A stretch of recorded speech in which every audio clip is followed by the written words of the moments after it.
We are obviously in international break, and I want to talk about a player in our team, right?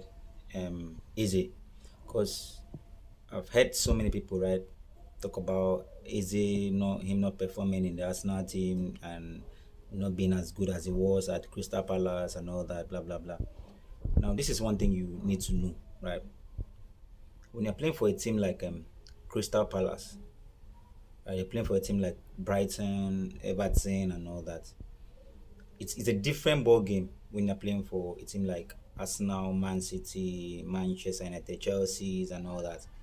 Because, like we saw in Eze's case, right, when it was at Crystal Palace, he was like their go-to man. Like all the balls we played too easy, right?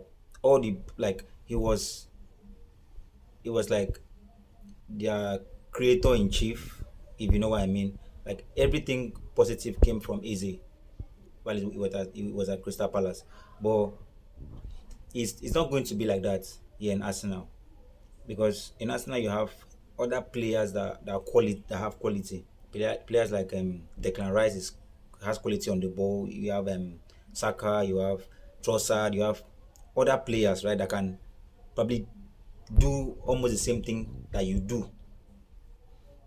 And for me, the main reason why I think we're not seeing the Eze of Crystal Palace is, if you watch the way Crystal Palace plays football, right, and when Eze was there, these teams mostly play low blocks, right? They play deeper, and they hit these other teams on the break.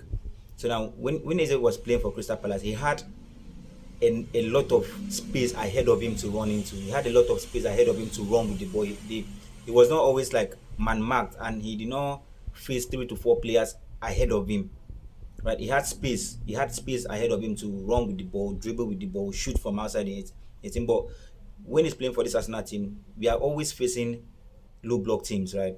So there's not enough space ahead of him to run into, or there's not a space ahead of him to maneuver with the ball, or enough space to shoot. You can even see, like, the few times he's been able to shoot, he's had to create that space for himself, right? It's not like the space is always there, and anytime he gets the ball, he has 1 or 2 players always, tracking down, like running towards him. So he doesn't have that much time that he had with Crystal Palace to do what he did with Crystal Palace. I know he's been asked to play in the midfield because we don't have Odegaard at the moment, and we can see that he does not really give us